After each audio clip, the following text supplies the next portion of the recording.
Hello, everyone. Welcome to Stacking the Box, pre-Super Bowl week edition, I suppose. Super Bowl 58 is set.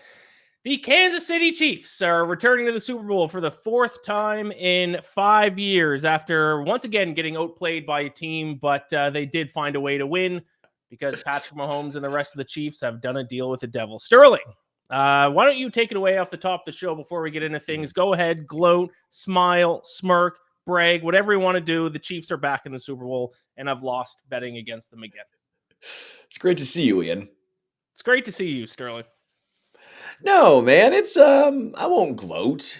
Just it was clear the team that's moving on was a team who's been there before. And even you can do the same thing with the Niners, by the way. The Niners understood the situation. They did not panic.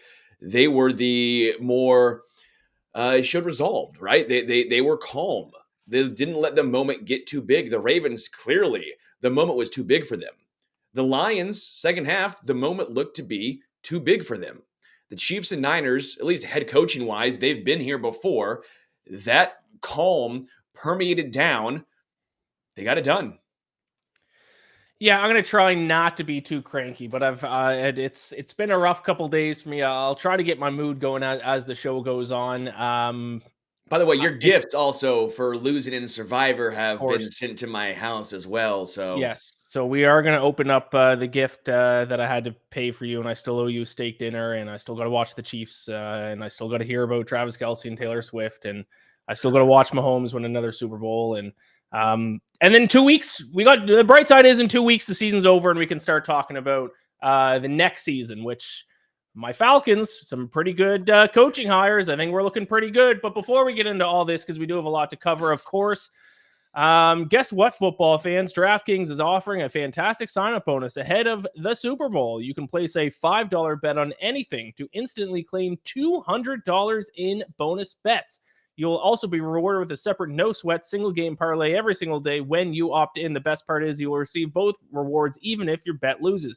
Even if you decide to bet against Patrick Mahomes like a moron and he wins again, even though he didn't score a single point in the second half, you will still get $200 in bonus bets and daily no-sweat single-game parlays. When you join DraftKings, make sure to use our code STB. Using our code STB not only gets you these great bonuses, but also directly supports our podcast. If you've been considering signing up for DraftKings, make sure to use the code STB to maximize your first bets and parlays. This offer is only available to new customers who are 21 plus and physically present in legal gambling states. Please remember to always gamble responsibly. Check the episode description for the full terms of the offer to see if you qualify.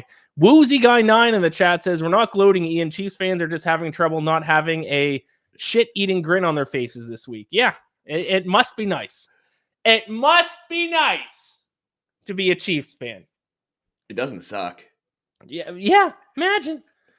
I would like one championship in my lifetime. 4 and 5 years would be nice too, but I would take one. I would have a shitty grin on my face if I got one championship in my life, but not all of us can be winners. Speaking of winners, let's talk biggest winners and losers from this week. Why don't we just start right there? Biggest winner, Chiefs fans, for that exact reason. You're back in the Super Bowl. Some people go their entire lives without ever seeing a Super Bowl appearance. Some franchises see zero in their entire existence. The Detroit Lions, for example. And then some get 4 and 5 years. If only you could be so lucky to be a Chiefs fan. It must be nice. They're the biggest winners, and they do nothing but win on a weekly basis. When their opponent plays an A+ game, they play an A++ game. When their opponent plays an F game, they play an F+ game. They just continually find a way to just slightly outplay their opponents and advance to the next round every single round, year after year, and they're back. Good for them. I'm happy for Chiefs fans. I'm jealous. I'm salty, but I'm happy. They are the biggest winner of the week. They're the biggest winner of the decade. I will say it makes you feel better. Until I was 24, I was in the same boat as you. I mean, I was. The Chiefs were horrendous for so long. Matt Castle gave me so much joy when he came to Kansas City. Let that one sink in for a moment there. I got a Royals championship 10 years at 2015, but they were also a perpetual 100-loss team before and, quite frankly, since. I'm a Mizzou fan to keep me grounded. That's what it's really for. I'm a Mizzou fan to keep the heartache alive and well, to understand what it's like to perpetually never win. That's what it's really about. But my biggest winner is going to be Brock Purdy. You took the Chiefs, so I'll try and go Niners and be unbiased here. Mm-hmm. Brock Purdy is weird, man. Like the eye test in my mind, you don't see elite. The analytics scream elite. But I laughed last week saying, you either think he's amazing or you think he's horrendous. There's rarely anyone who's in between saying he's good. Well, that's me. And in this game, he was good enough. The first half, they were getting their ass kicked. Second half, they came back. And quite frankly, I didn't know if he could do it. Now, don't get me wrong. The Lions helped them. The Lions made mistakes. But same time, he did not fold. They had to get back in the game by throwing the football, and he was able to do it. Again, the Lions' defense is nowhere near as good as Kansas City's or a lot of other teams in the NFL. But again, he got it done. He got it done late in the game in back-to-back weeks. Quite frankly, that deserves some praise. For as bad as you were early in the game, if you're finding a way late in the fourth to get it done, it kind of washes away those sins. Yeah, Brock Purdy, definitely a big winner. 2 weeks in a row now, because I'm on record now, big time Brock Purdy defender. I've had people in my mentions on Twitter and my DMs tweeting me about Brock Purdy in the first half, and then they get silent in the second half. So if it happens again in the Super Bowl, I'd advise those people just wait till the end of the game. If he sucks for a whole game, then you can come at me. Woozy guy, yeah, all in good fun. I do want to make it clear for the Chiefs fans who are watching this, I'm not hating you guys. This is just sort of jealousy. That's all it is. It's pure jealousy. I just wish my team could do this once, 4 and 5. I mean, it's like winning the lottery 5 times in a row. It's good for you guys. I am happy for you guys. I have no reason to hate Chiefs fans. I'm not hating. If it makes you feel better, at one point we wished it certainly won't. But at one point we wished we would have blown a 28-3 lead in the Super Bowl, because you know why? That meant you got the opportunity to play in a Super Bowl. Take that back. I would rather the Falcons not have been in the Super Bowl. Now, if Falcons went in the Super Bowl and just lost a normal game, then yeah, it was nice to watch them play in the Super Bowl. Lou, you don't want 28-3, Sterling. I see it every week. The game happened 8 years ago. I still see it every single week. I see a 28-3 reference. No, you do not wish that they were in the Super Bowl and lost 28-3 before this run. I wouldn't wish that on my worst enemy, except for the Patriots. I would wish it on them. My biggest loser of the week is cursed franchises, and you kind of alluded to it there with the 49ers-Lions game. I feel for Lions fans. They are a fellow cursed franchise, and it's not just that those teams choke in big moments, is they just get the unlucky bounces. I mean, no better example is the bounce off, I forget the defensive back's head, went right off his head, right into Brandon Ayuk's hands, and then the 49ers scored a touchdown, and that's what sparked the comeback. He didn't misplay that. That's quite literally the definition of a bad bounce. And it just seems like some franchises in every sport just get those bad bounces every big moment they're in. They don't get the good bounces, they get the bad bounces. The Falcons get the bad bounces, the Vikings, the Browns, the Lions. Some teams, no matter what, get every bad bounce possible in the big moments. And then there's some teams that get every good bounce possible in the big moments. I don't know what it is. I don't know if there is a God and he just has favorite sports teams and sports teams that he hates. I don't know what it is, but some franchises are just cursed and the Lions are the next victim. So my biggest loser of the week is cursed franchises. Cursed franchises continue to be cursed. Yeah, again, look over the shoulder. I'm with you. Is Mizzou cursed or are they just bad, though? Well, I mean, for example, this year they would have been in the college football playoffs if they moved it up to 12 teams this year. Then, of course, next year, it's 12 teams. Mizzou has an easy schedule. I'm hoping they're back, but you never know with Mizzou. They've lost so many different coordinators. Again, that's what happens when you finally start to become a good team, but they didn't really get a ton to show for it. Obviously, they had a New Year's Six bowl game, played great in that, got the dub, but I do think there is something to curse franchises in the Lions. I think you're right, man. I mean, you are playing that ball perfectly. It hits off of your dome into the hands of Brandon Ayuk, who takes it to the 2-yard line, and then they score. That's cursed, man. Matthew says maybe Dan Campbell was too aggressive to kick the field. Yeah, we'll talk about that in a few minutes here. But I do want to hear your biggest loser. And Anyone, I'm go ahead. anyone who watched that Chiefs-Ravens game and complained about the refs, anyone who's a Ravens fan who is sitting here complaining about the refs, who quite frankly legitimately took 9 points off the board for Kansas City. Legitimately. There's no debate about it. There was legit 9 points. The hold on Trey Smith, which every single former offensive lineman came out and said, that's not a hold. The Chiefs legit scored a touchdown on said play, and there was a tripping in the end zone, which would have been a safety.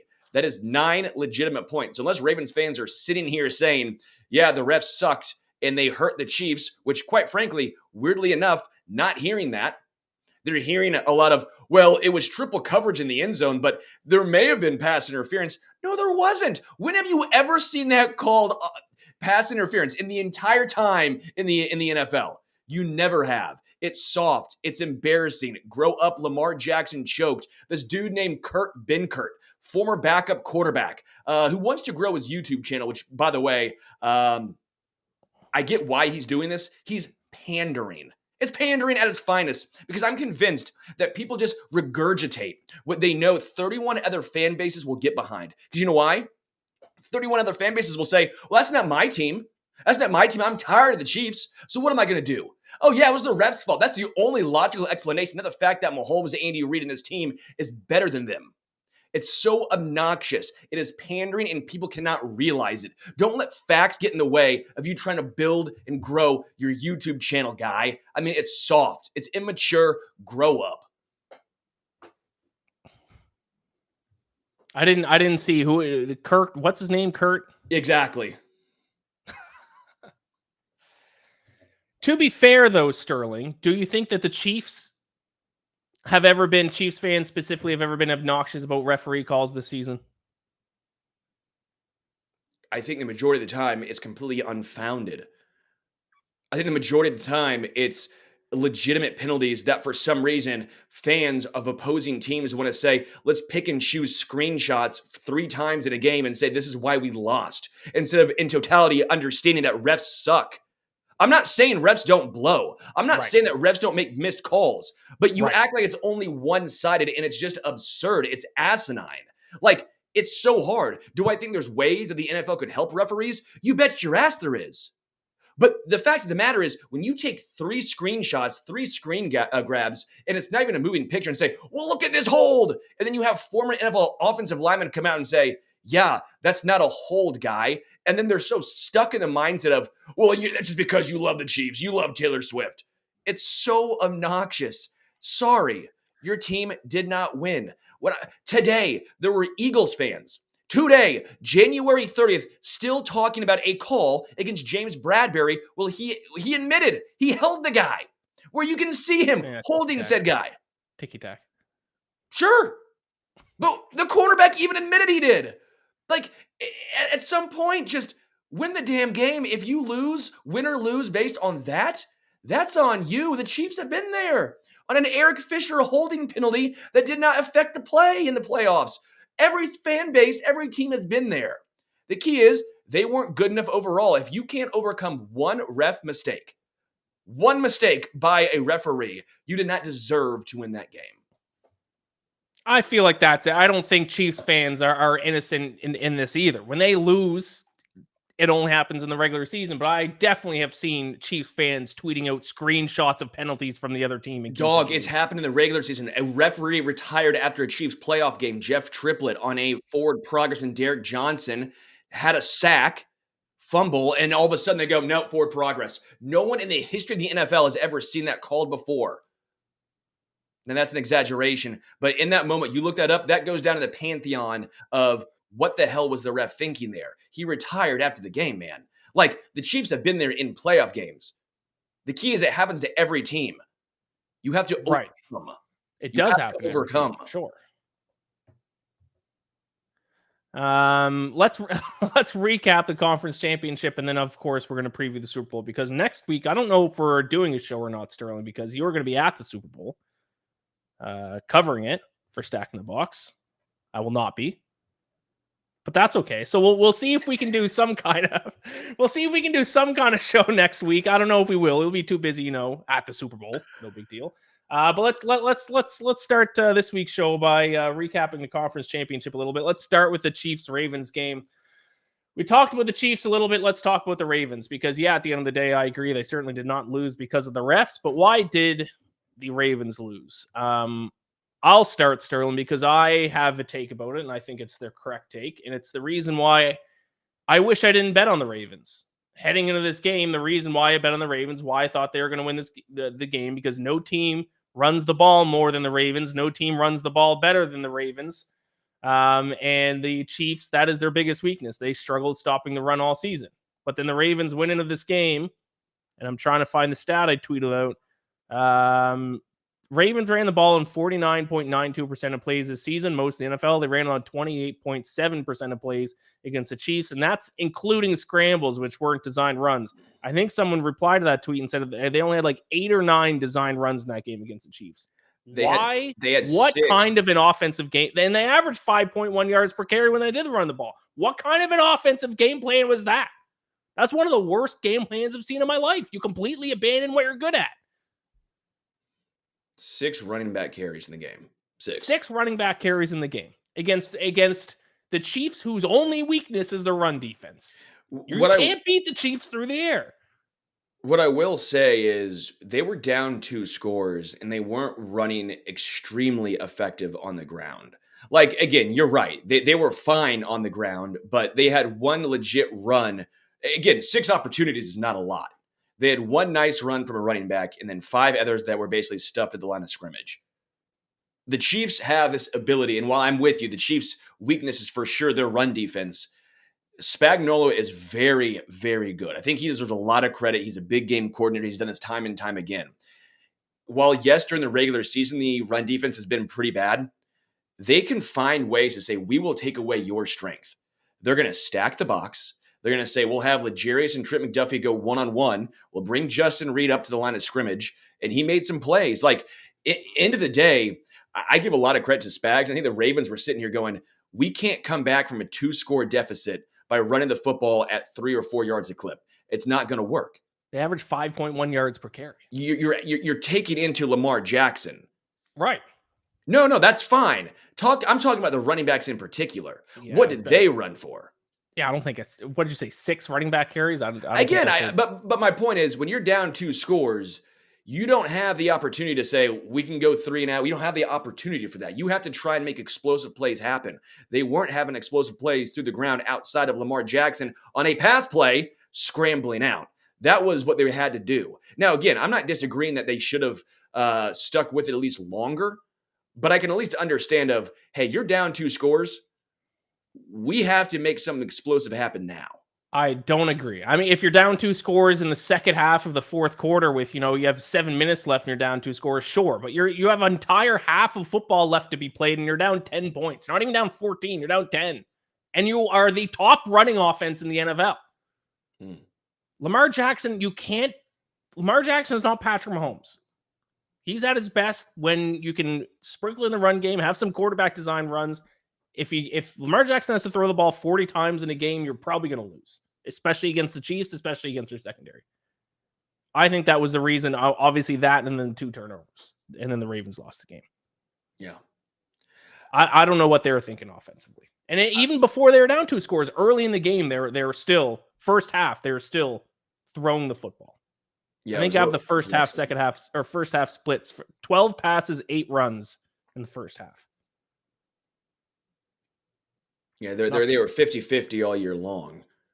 They if you look at the actual percentage, it actually right, they ran a few more times than they threw, which is wild in the year 2023, 2024. Man, it was tough. They couldn't get anything going though.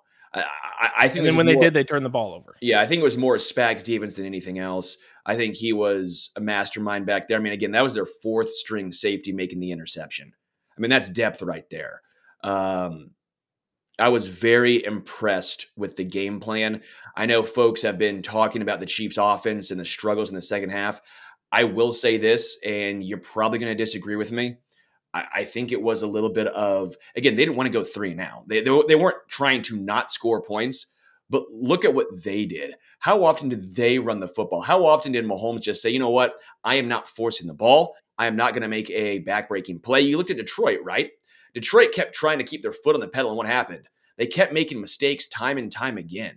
I'm not saying one way is better than the other, but the Chiefs, I think, and Patrick Mahomes in particular, this was growth for him. Like, I always would go back and rip on Tom Brady for that Super Bowl where they won 13-3, right? And you're like, wow, what a horrible game. Like, Tom Brady was cheeks in this game. But I'm sitting here going, that's fine. But also, wasn't he basically trying to just say, I'm not going to make a mistake and watch Jared Goff try and win this team or try and win this game for them? Because he thought, you know what? If I don't lose this game, he ain't going to win it with the way the defense is playing. I think Mahomes and the Chiefs defense said the same thing. Mahomes going, hey, you know what? The Chiefs defense is playing so good right now. If I don't make a mistake, we're winning this game. Lamar ain't bringing them back. That's what I took away from that game, from that second half in particular. If it was a tied game, you better believe he was still going to Travis Kelce, who was 11 of 11 for 115 yards. Yeah, I mean, I'm not going to agree with that. I mean, I don't think you can say you scored 0 points in the second half. It ended up being a one-score game and a game where the other team was shooting themselves in the foot constantly, and then say it was like a great game by him. I didn't say it was a great game, but I said I understand the game plan. Like, again, if it would have gotten close, which, again, it did on that 3rd and 9, what happened? Mahomes goes, oh, yeah, I'm Patrick Mahomes, baby. I'm just gonna go for it. I'm going to throw it to MVS. I trust him. He's going to bring it down. I mean, maybe not, though. Maybe it's a tie game and then the Ravens come back and win. We're just making things up now. That's fine. I'm telling you, you saw what Detroit did. They were continuously aggressive. It bit them. You saw the Chiefs be extremely conservative. It didn't look pretty, but right. Which team is moving on? Right. And for the case this weekend, the Chiefs. But you can't tell me, I mean, how many other examples are there where a team plays too conservatively and it ends up blowing it for them? And then people are like, man, you got to be a little bit aggressive. You can't just play not to lose. And It blows up in their face. This time it worked. Sure. Other times it hasn't. Agreed. I'm fired up today. How much of this loss is on Lamar Jackson? Obviously, I just talked about the game plan. That to me, that was the biggest issue. But even so, Lamar Jackson, you would hope, being the MVP of the NFL, would be able to do enough to lead his team to a victory if the offensive coordinator puts the entire game on your shoulders, which he did. He went 20 for 37, 272 yards, a touchdown, and threw one of the worst interceptions I've seen all season. Yeah, a lot. All the Lamar Jackson chokes in the playoffs takes can now be actually used. Like, I didn't think it was fair before this game. I really didn't, because I thought this team's so different. He finally has weapons, a new team, Todd Monken. I go, you know what? I'm not going to say he chokes in the playoffs, but after this game, yeah, man, I'm all in. Because that was the worst throw you could possibly make in that situation. Into triple coverage, 6.5 minutes left in the game. Patrick Mahomes never, ever would make that throw in a playoff game. In a what are you? Years. No elite quarterbacks. Josh Allen wouldn't make that throw. Like, what are you doing? Nick Bolton actually could have had another interception, but because he's wearing a cast, he can't bring the ball in. I mean, that was thrown and hit him right in the number 32. Like, that was right there. Lamar wasn't good, man. Yeah, he wasn't good. He held on the ball too long. His body language wasn't great. I mean, he was just complaining on the sidelines about every little thing. He looked rattled. He looked confused. Yeah, man, you got to place a lot of that loss on Lamar's shoulders. Yeah, I mean, like I said, once again, I don't think their offensive coordinator, Todd Monken, put him in the best position possible to succeed. I don't think he really gave him, Lamar Jackson, a chance to be Lamar Jackson. Because in order for Lamar Jackson to be Lamar Jackson, he needs some help in the run game by the running backs, and he didn't give them a chance. But still, not the best showing. MVP of the NFL, which means you are the best player in the NFL this season. You got to do better than that in a conference championship game. Yeah, I was just very disappointed because, again, I like Lamar Jackson a lot. I like the Ravens team a lot. I think they were a great team, which, again, I think goes more to how the Chiefs were able to bring them down. I mean, look at what they've done all season long. Look at how good they've been analytically, as well as the eye test. And the Chiefs were able to just basically say, you know what? We're going to bully you. We're going to bully you. I mean, Lamar's biggest play of the game was a tip pass that he caught. I mean, that was the best play of the game, was a lucky play. Oh, his fourth down run was pretty nice. Touchdown pass was pretty nice. Sure. Yeah. Woozy Guy says the second half game plan wasn't that effective for the Chiefs, but they didn't abandon it. Not saying it was great, but they stuck to it and bled clock and leaned on the D. Yeah. I mean, Mahomes didn't have a bad game. He was effective, 30 for 39, only 241 yards, but 30 for 39, didn't make any mistakes, and that's what Mahomes does. I was talking He to does not make mistakes in the playoffs. I was talking to some Chiefs film guys, and also to Seth Kaiser, who's very respected here in the Chiefs community. And he noticed, he goes, the second half, they actually still drew up some shots deep. But if it wasn't there, Mahomes wasn't going to force it. He said the Ravens defense was better in the second half, but also he goes, know the game plan. Don't put the ball in harm's way. Like you saw Mahomes this season make a lot of uncharacteristic throws of, dude, he's forcing that, or that should not be thrown. Yeah, I don't care if it's a receiver or not. Don't throw that ball. He charted all 3 games so far in the playoffs, zero balls that could have been intercepted. Yeah. I think that might be actually the best trait that Mahomes has. People talk about it like his escapability and ability to improvise. I actually think his best trait, especially in playoffs, is mistake-free football. He's not giving turnovers, and he's not even like giving it's not even like he's like doing passes where like it slips through defenders' hands. Like he's playing flawless football. Yeah. And that's what you have to do to win in the playoffs when you're playing against another good team. Don't make any mistakes. Hope the other team does. And sometimes, like in this game, they did. Ravens did technically outgain them 5.9 yards per play to 4.4 yards per play, but that doesn't matter. If you turn the ball over 3 times, it's not going to matter.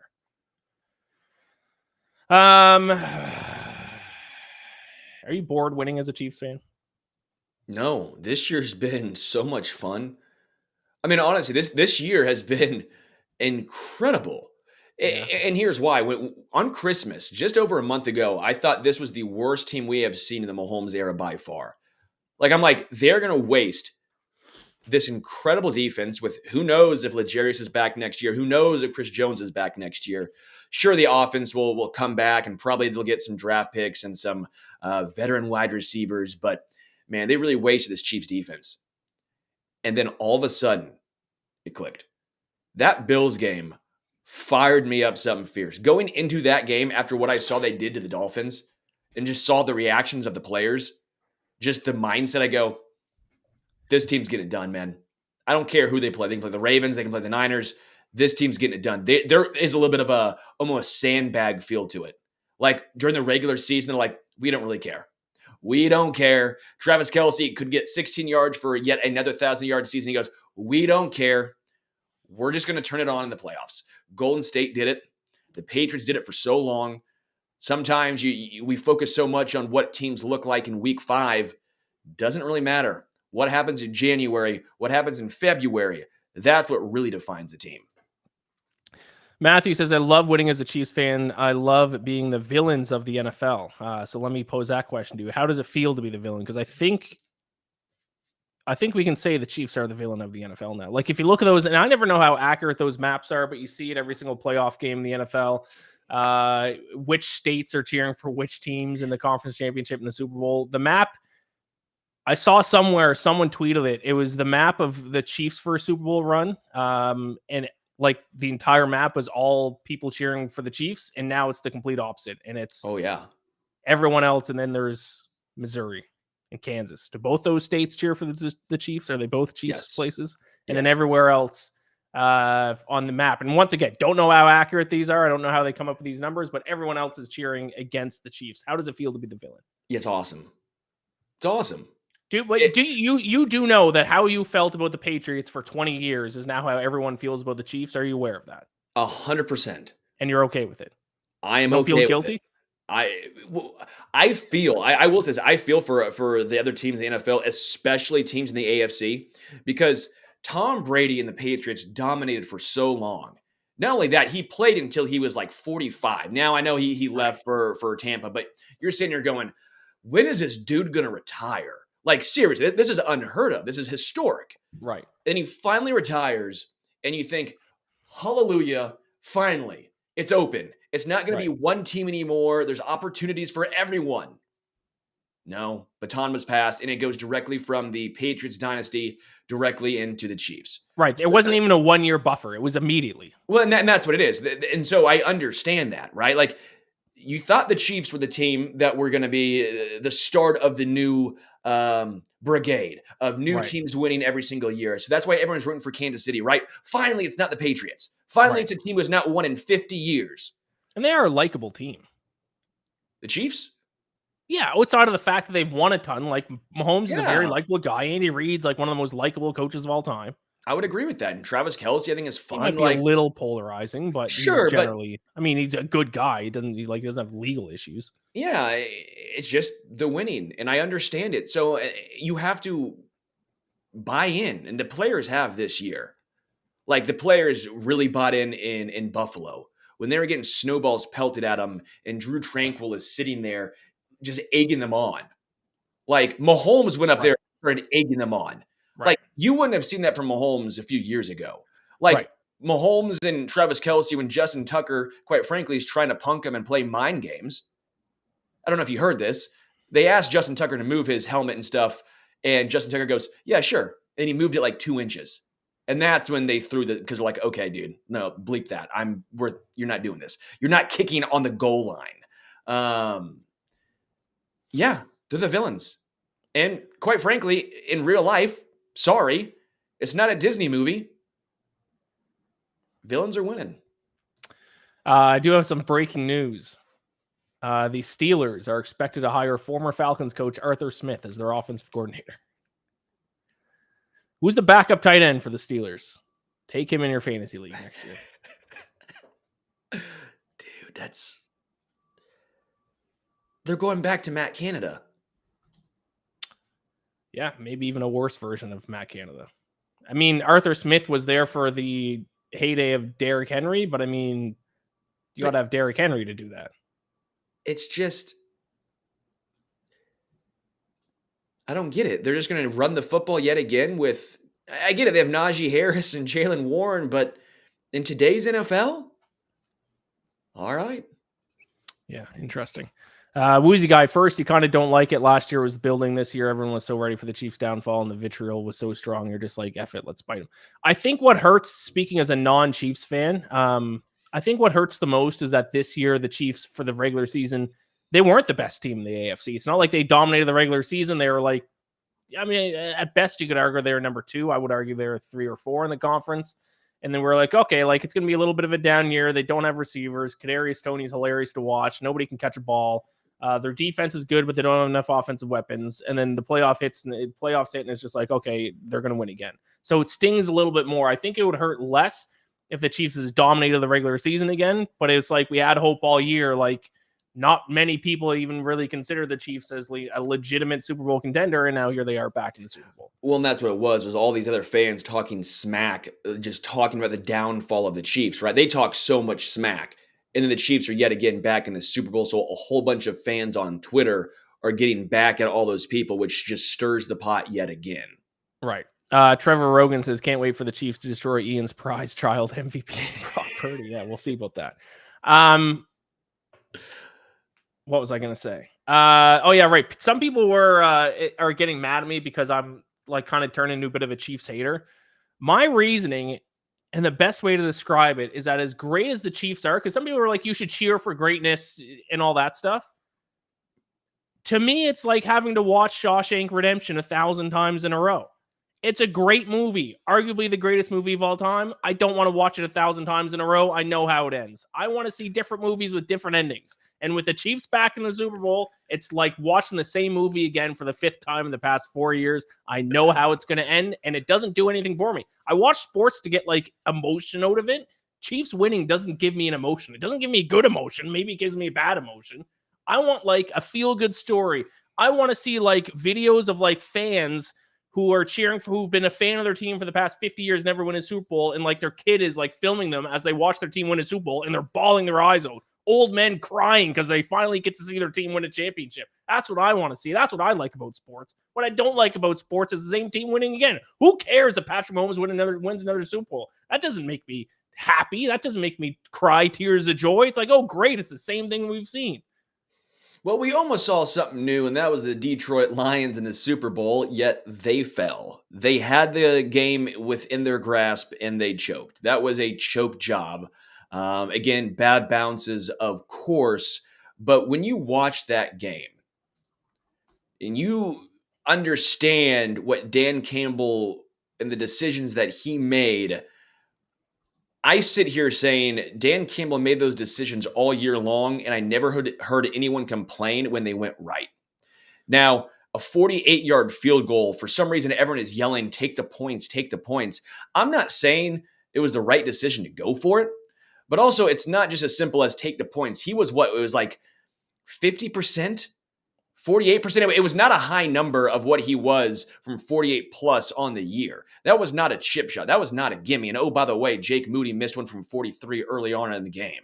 Like, I'm just sitting here going, we can complain about Dan Campbell all we want, but I sit back and go, you know what? I actually don't have a major issue with how he coached that game. That's what he's done all season long, and it got him to that point. Yeah, exactly. Hindsight's always 2020, right? And in this case, being aggressive didn't work out. Being aggressive, people who are fans of coaches being aggressive, going forward on fourth down, trying to make the aggressive play, they're not saying that that's the right move in the sense that it's always going to work. Sometimes it still isn't. If you flip a coin that has a 55% chance of landing on heads, there's still a 45% of the time it doesn't. It's still better than flipping a coin it's still better than betting on tails, which only has a 45% chance. Doesn't mean the math always works though. And in hindsight, it's always easy to criticize because obviously hindsight's 2020. I don't disagree with what Dan Campbell did on any of his calls. It just didn't work out. The dealer hit blackjack. Every time he went for it, every time he doubled down, the dealer hit blackjack. And unfortunately, that just happens sometimes, and it happens to cursed franchises more often than not. I'm also glad he, to an extent, went for it yet again. And the reason being is Brandon Staley was very aggressive with the Chargers earlier on in his career. And I know people gave him a hard time, but I go, it's actually worked the majority of the time. It just doesn't work against Kansas City. They had a tight end knock himself out that would have been a touchdown. Like, that's not happening more often than not. Like, that was the 1 in 100 times when it doesn't work. But then Brandon Staley got so scared. Like, he went from so aggressive to scared, and then he tried going back to aggressive again, and that's what got him canned, I think, more than anything else, was he kept being wishy-washy. No one knew what he was going to do, and it was bad. Well, Dan Campbell's been aggressive, and he even post-game doubled down and was basically like, no, this is what got us here. Yeah. I get you're going to be mad at me, and everyone's going to be upset, but no, I'm not changing. This is who I am.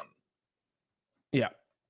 Trevor asks, I'm joining late, so sorry if this has been mentioned. I had a dumb Reddit argument about whether the Chiefs defense is better than the 49ers. What are your takes? Chiefs D disrespect is why. Are people disrespecting the Chiefs defense?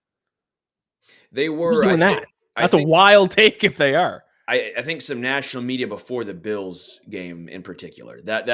Those people just don't look at stats then, because that's ridiculous. I would agree. Are top 3, if not top 3, top 5 defense in the NFL.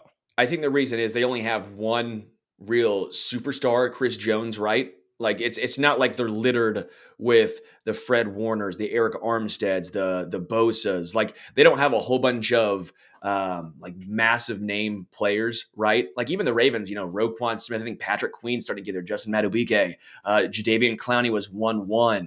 Like, you're looking at a team, and Kyle Hamilton, obviously all pro. Like, you're looking at a team that's just littered with big time names. So you automatically think that team's defensively is going to be better.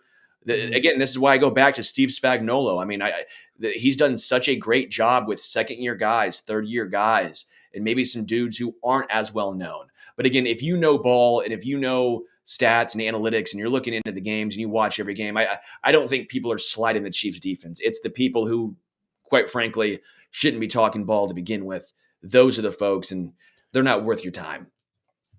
Yeah, we're going to talk about that a little bit more when we preview the game, but I don't know if you answered this question, Sterling, earlier. Will the Lions get back to the NFC Championship? That's tough, man. Because in the post-game press conference, Dan Campbell basically said we might not get another shot. Like, it's going to be even harder to get back here. But it's true.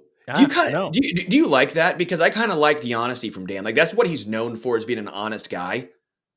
Yeah, I do like the honesty. I think it stings at the time because when you're a fan of a team or a player on our team, and you lose a big game. Like, you like to think, oh, we'll be back next year, but that's obviously not necessarily the case. But if you be honest about it, I think it's the reason why he did it, because he feels a big reason why they went on this run this year, because they were so fired up. They had a chip on their shoulder all year. It's hard to always have that chip on your shoulder. So by saying we might not make it back here, it's kind of his way of firing up his guys to get ready to go on another run.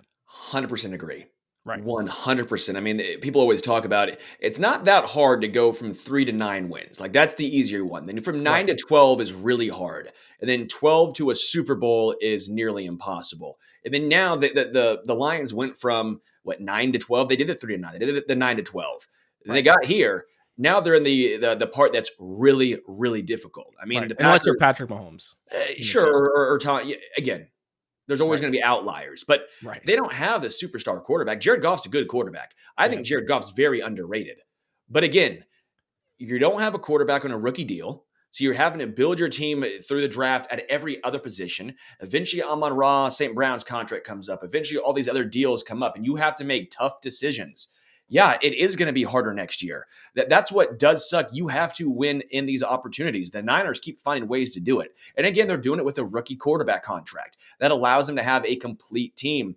David Wright, this book over my shoulder. If you remember David Wright for the Mets, right? Third baseman. And he talked about was his first year or second year in baseball. They went to the World Series. They went far. And he thought, this is what happens every single year. We're getting back. Never happened again. Like this happens to a lot of guys where you just expect that this is the norm. This is not the norm. I think Dan Campbell, as you're alluding to, is pointing out this is not normal. You have to fight and claw every single year to get back here. Don't expect this. You have to earn this.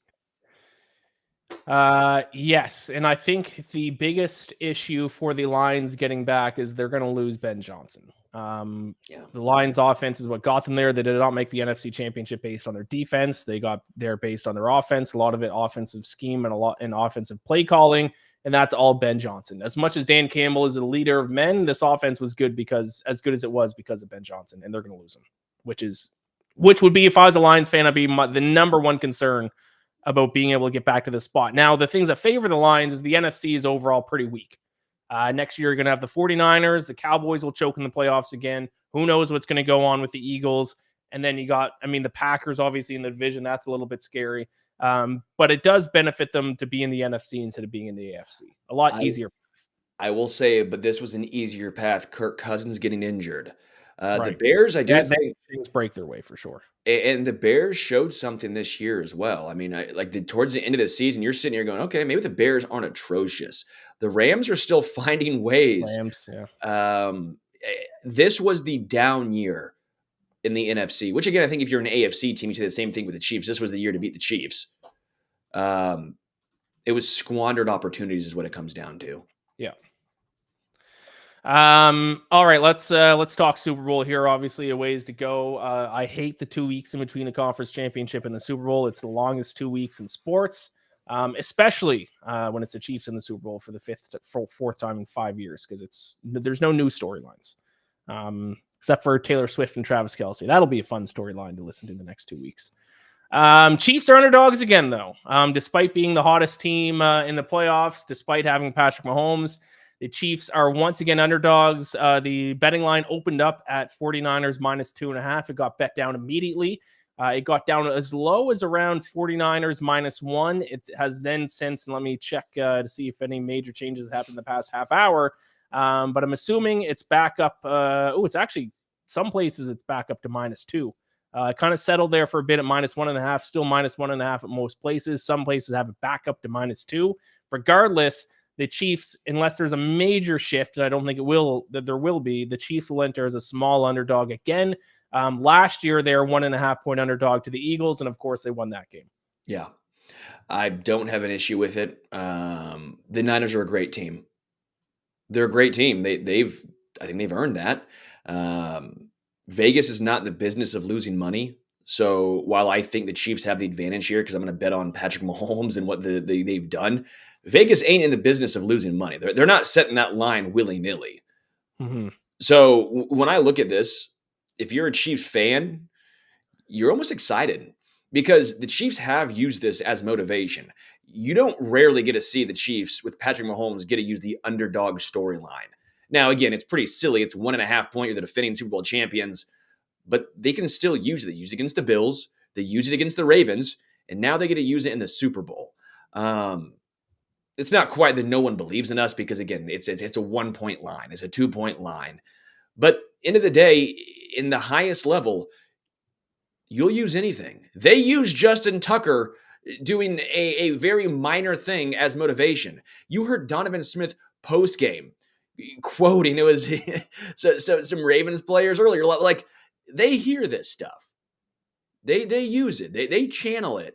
And if you're a Chiefs fan, I don't think you're upset about the line. I think, if anything, you're a little excited by it. The Chiefs are in the Patrick Mahomes era since in games that he started when they're set as underdogs. They're 10-1-1 against the spread as underdogs, 9-3 straight up when Patrick Mahomes is an underdog. So if you bet, you should probably put money on the Chiefs then, huh? You should. Yes, correct. You should. Kyle Shanahan, another shot at the Super Bowl, blew the Super Bowl with the Falcons. He was the offensive coordinator in the 28-3 game. Went back to the Super Bowl as the 49ers head coach in Super Bowl 44. Gave up 21 unanswered points in the fourth quarter to lose that. 31-20. They're up 20-10 heading into the fourth quarter. And now he's back at the Super Bowl with a chance to finally win one. I don't really have any further comments on that. I just wanted to bring that up. Coaching advantage. In terms of being able to coach in clutch moments, Andy Reid by a million. Which is hilarious. If you would have told someone that like 10 years ago, like an Eagles fan, like, yeah, Andy Reid in clutch moments, they would have laughed at you. Right. But that also comes with experience. I do think Shanahan's a great head coach. Like, it wasn't his fault that Jimmy G couldn't make that throw. Right? That's not on him. It was the right play call. Right. 28-3 might have been on him. 28-3 might have been on him. Yeah. But let's break down this game a little bit further. Let's start with the Chiefs, and I'll let you kind of take lead on here, and then maybe I'll take the 49ers. What is the Chiefs' path to victory in Super Bowl 58? Doing what they've done in the playoffs. Just the offense is moving the ball very effectively. 1 or 2 explosive plays a game. It's not like you have to be what you were in 2018. You don't even have to be what you were last year. Just be close to that because the defense has been that good. I do think Spagnuolo is going to drop, especially with 2 weeks to game plan. I mean, they shut down Tua. And you say, okay, it's Tua Tagovailoa and that's in the snow. Fine, I'll grant you that. They shut down Josh Allen. In the second half, when they had to have it, what happened? The Chiefs defense said, sorry, pal, you ain't getting anything more. You're done. They shut down Lamar Jackson, the MVP. That offense for the Ravens looked befuddled. They looked confused. Now you have 2 weeks to go up and game plan against a younger quarterback in Brock Purdy. Sam Darnold's on that team, knows all about seeing ghosts. I expect Brock Purdy, as great of a processor as he is, I really like Brock Purdy. It's tough to process when you're laying on your back. Now, big deal here is Charles Omenihu is going to be out for the game. He tore his ACL. That's been the Chiefs' second best, for sure, at least third best pass rusher all season long. That's a big loss. Willie Gay Jr., though, should be coming back in this game. He was questionable before the Bills. Willie Gay Jr. is a very athletic linebacker, probably the most athletic linebacker the Chiefs have. That's a big get back. Offensive line, I'm still a little wishy-washy on Joe Thuney. You're kind of hearing conflicting reports. I'm trying to get more information, so I don't want to talk out of turn here on what the issue is with Joe Thuney, if he or is he not going to play in this game. But overall, I think the Chiefs' game plan is Mahomes take care of the football. You score 23, 25 points. I think the Chiefs win. Okay. 49ers' path to victory is pretty simple. And it's just to do what the Ravens didn't. The Ravens ran the ball more than any other team in the NFL and ran the ball almost as effectively as any other team in the NFL. Well, San Francisco is very similar. Third highest run play percentage, but actually I think they actually had a lot better run statistics. First in the NFL in rush EPA, second in rush success rate, first in the regular season. If you include postseason, they've dropped down to second in rush success rate. Run the football, run the football, run the football. Do not try to win this game on the arm of Brock Purdy. As much as I'm a Brock Purdy defender, The Chiefs secondary is too good, and Brock Purdy hasn't looked the best in big games. You need to run the football, keep Mahomes off the field, and try to win this game with Christian McCaffrey. Even when they throw the ball, don't try to attack the Chiefs secondary. Not going to work. Attack them where they're weak. Do what the Ravens didn't, and just run the football, run the football, run the football. It's how the Broncos beat the Chiefs this year. If I can bring up those numbers, it's how the Raiders beat the Chiefs this year. Those two teams ran the football, especially the Raiders. The Raiders had 40 rush attempts and 19 throws. The Broncos, it was more runs than throws, not quite as exaggerated, but they ran the football a ton. Teams, I don't know what it is. It's like when good teams face the Chiefs, especially in the playoffs, they panic and they think they need to outshoot Patrick Mahomes and try to turn their quarterback into a gunslinger. Don't do that. Run the football. Run the football. Run the football. If the Raiders and the Broncos can beat the Chiefs by just running the football and sticking to it, then the 49ers can do it. Run the football. Please, run the football. It's like the OCs and the head coaches are like, well, they're going to expect us to run. We're a running team. They expect this. So let's throw the ball. The old Arthur Smith strategy. Oh, yeah, they expect us to get the ball in our best playmakers' hands. Let's give it to Jonnu Smith on a jet sweep. Run the football. If the 49ers run the football and stick to it, even if they get down, 7 points, 10 points in the first half, don't panic. Run the football. And they did that these past couple games, especially last week against the Lions. I don't remember as much against the Packers, but when they got down the lines, they still ran the football, and it worked. The one thing I'm interested in as well, though, when you look at what the Chiefs defense has given up in the playoffs, now, again, I'm not disagreeing with the run the football moniker, but both Lamar Jackson and Josh Allen made some insanely unreal plays at quarterback. I mean, some of the touchdown plays, some of the plays to keep the ball alive, Lamar Jackson throwing the ball to himself, Josh Allen, a couple of plays that he made. You're sitting here going, okay, they got beat. That wasn't necessarily like the Chiefs defense just was out of position. That was a MVP caliber quarterback made a play. I'm sitting here going, I don't think Brock Purdy can make those plays. It's going to take a Herculean effort a couple times in the game to keep the drive alive.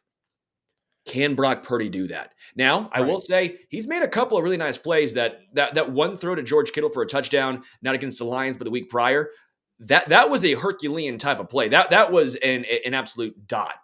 But he's going to have at least one or two of those that make you go, all right, that was nothing the Chiefs did wrong. That was the quarterback just getting the better of them. Again, like Travis Kelce and Kyle Hamilton on that touchdown, right?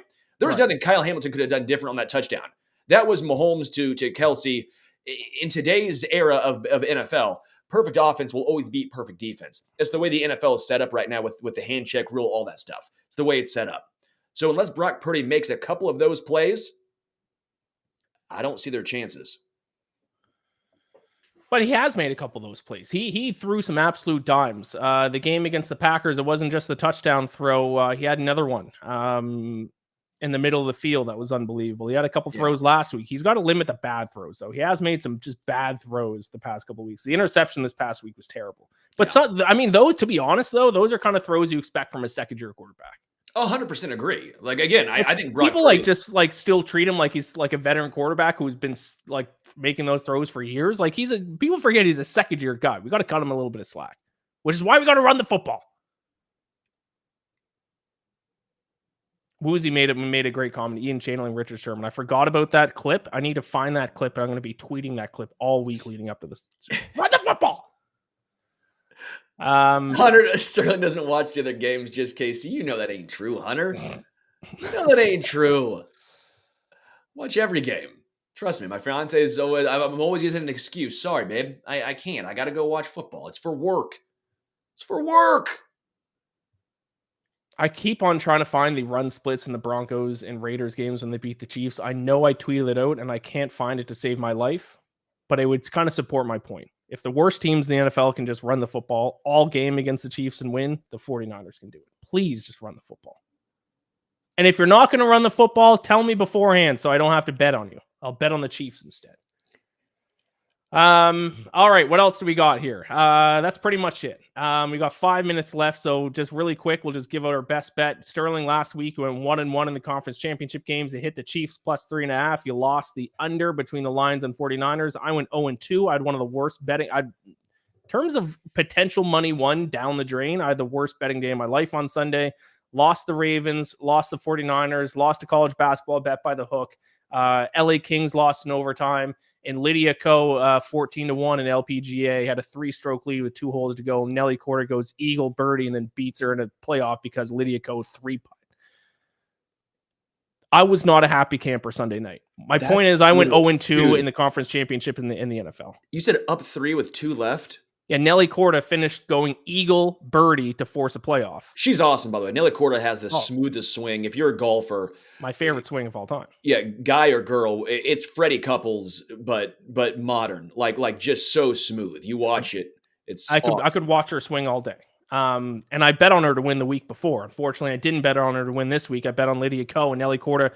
The live odds are like minus 10,000. I had a tweet typed up, ready to click send, saying I won my Lydia Ko bet. And Nelly Korda goes eagle birdie to close out, force the playoff, and then Lydia Ko 3 putts to lose. If you want to actually understand why we're talking a little LPGAs, because Ian's the best LPGA bettor I've ever seen. It's nuts. Like, thank you. It's This was supposed to be my first win of the season in their second event. I was like, great, 2024 LPGA. I'm picking up right where I left off, an outright winner in their second event, and then Nelly Korda goes eagle birdie and then wins in a playoff. Gut-wrenching stuff. Look at Matthew saying Ben Johnson staying in Detroit per Tom Pelissero. That's massive. Did that just get announced? I mean, I didn't see that. Let me take a little look-see here. Ben Johnson. Yeah. 8 minutes ago, OC Ben Johnson informed the Seahawks Commanders that he's staying in Detroit. Wow, that's huge. So that I brought up that point earlier. If he leaves, that's bad for Detroit. If he's back, Lions they'll be in the playoffs. Dan Campbell just sitting there hazing him. You're staying, Ben. Yeah, seriously. All right, so Super Bowl pick. I'm gonna assume you're taking the Chiefs. Correct. You are astute observation from you. Now, what I'm telling people is to take the Chiefs. The Chiefs are the right bet. Patrick Mahomes will win again. Some voodoo will happen. They'll get a couple breaks go their way. Brock Purdy throws a bad interception. Chiefs will win. I am once again going to bet against the Chiefs and take the 49ers. It's stupid. It's going to lose. I guess I'm just a masochist. I guess I just like to feel pain. I will be taking the 49ers. For the majority of the season, the 49ers were the best team in the NFL, and if it wasn't them, is the Ravens. And very few people would have argued that fact. I'm trying my best to not let the last few weeks sway my opinion of these two teams. The 49ers have more weapons. If you look at the 49ers, where they rank in offensive stats this year, let me just quickly rip through these. Net yards per play, first. EPA per play, first. Success rate, first. Dropback EPA, first. Dropback success rate, first. Rush EPA, first. Rush success rate, second. Average scoring margin, second. Red zone offense, first. Third down offense, third. Unbelievable. They have by far the best offense in the NFL. They have the tools. They have the style of play to attack the Chiefs where they're weak, which is their run defense. Now, their defense is average. Their defense, and someone brought it up earlier, the Chiefs' defense is better. There's no denying that. The Chiefs' defense is better. And, of course, the Chiefs have Patrick Mahomes, which is why the Chiefs are going to win this game. Let me be clear. The Chiefs will win this game. What in the Barack was that? Now, let me be clear. The Chiefs will be winning this game. So when the Chiefs win this game, I don't want anyone telling me you were wrong, because I'm telling you the Chiefs are going to win the game. But I'm also telling you I'm going to be betting on the 49ers. Yeah, you're sitting I have to so that way you can't lose. I get it. I have to trust my process, and my process is that I can't bet on vibes. And betting on the Chiefs is vibes, because the metrics and the numbers and the analytics tell me the Niners are the better team. It's how I've always bet on the NFL. It's how I bet on every sport. I try to take the emotion out of it, and I got to do it here too. So I'm going to bet the 49ers. But let me be clear, once again, in case you didn't hear me, the Chiefs will win this game, and they will win their second straight Super Bowl. And they'll probably win it next year and the year after. But I'm going to bet against them probably every single time. Also, I've been wrong about the only time the Chiefs have won 2 Super Bowls in the Mahomes era. I bet against them both times. The Super Bowl I bet on them was when they played the Buccaneers and they lost. So I'm betting against them this time. They'll win. Next year, they'll make the Super Bowl. I'll bet on them. They'll lose. Yeah, I'm a vibes guy. I bet on vibes. Yeah, and it's worked out for you. If you look at our record, at least on this show this year, your record's been better. Thank you, Trevor. Thank you for saying I'm a great heel for the show. I'm not purposely trying to do that, but I got my opinions are my opinions. Let's close out the show with your gifts here, Sterling. So for those of you who didn't watch it during the regular season, we had a Survivor pool competition. I lost in like week 4 or 5 when the Cowboys lost to the Cardinals, and I told Sterling the longer he goes, the better gift he will get. What week was it where he finally lost? I think it was 14. 14 or I think it was 14. Who was it? Was it on the Texans? I can't remember anymore, man. I think we still have it on our records here. I still have some. I saw the Ravens. I think I hadn't used. I was an idiot.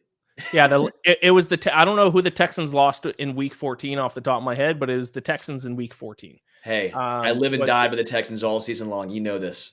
So I figured getting to week 14, I figured it was worth $100. So I got you $100 worth of gifts. The first box you got, Sterling, I don't know which one you're about to open. The first box was just a toss-in because I needed something. I needed like $30 more to get to $100. So the first gift you got was just a toss-in. What's this? Is that the first or second? This is the first one that was sent to me. Do I open this one now? You can open that one after because that was just something I threw in because I wanted to get $100. The first one, you didn't have to do that, and you need to open and then open and then open. Open and open. You'll know what I mean when you say. Okay. Oh, come on, son of a! It's tight. Oh wow, Ian, you shouldn't have. But you need to now open that. You shouldn't have. So first off, there's some nice Pro V1s in here. Yeah. Unless you switched out for noodles. I did not. That would be funny, but no. But you need to open it and take a ball out. Oh wow. Oh man. I will not lose these in the woods, Ian. I promise you. I might. Yeah. 15 for Mahomes. Thank you. Stack in the box 2023 Survivor champ. Yeah. That's why those took a little long. I got you some Pro V1s with the Survivor there's a football champ. On the side. A little football on the side, the Survivor champ, and I made the number on it 15 for your boy Mahomes. Ian, you're a sweetheart, dude. Well, you made it to week 14. Wow. Congratulations. You are a very nice guy. It's like Christmas up in here. Yeah.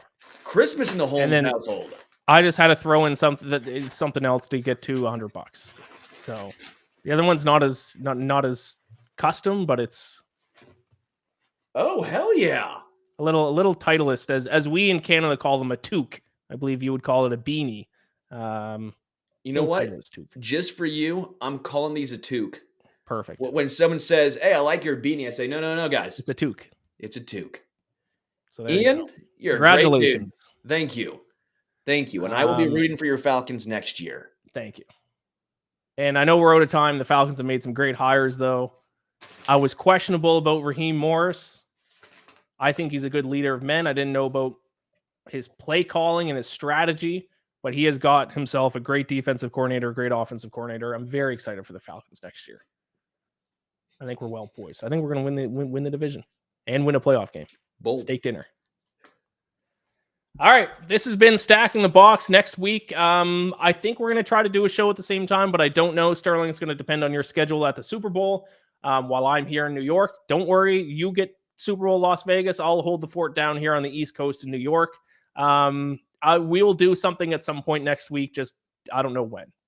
Matthew says, I wonder how much money Ian has lost betting against the Chiefs. I bet on the Chiefs against the Bills. I bet against them against the Dolphins in last week. I did win on the Chiefs against the Bills, though. So I'm not 0 for 3. I'm 1 for 2. Even though I was rooting for the Bills, I did bet on the Chiefs. All right. This has been Stacking the Box. Sterling Holmes at Homestretch KC. Iain MacMillan at Iain MacBets. Any final thoughts, Sterling? We're now 5 minutes over. I can't wait, man. And just thank you. I thank you, Ian. You're a great heel, a great friend, and a great gift giver. Thank you for being such a great betting partner. Thank you, my friend. It's been a great season. It's been a fun season. I just hope next season I'll get a few more bounces go my way. Thank you all so much for watching. Like and subscribe. Sign up for DraftKings using the code STB. Get $200 in bonus bets. And we'll talk to you at some point next week.